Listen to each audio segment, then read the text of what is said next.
Anne. Canım. Oo, yaşım. Kurban olayım. Tamam. Canım ben. Canım. Yürü.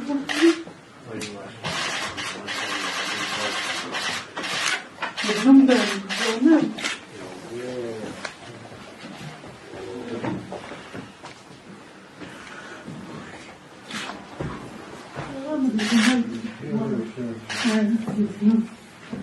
Nasıl kurban olayım ben sana?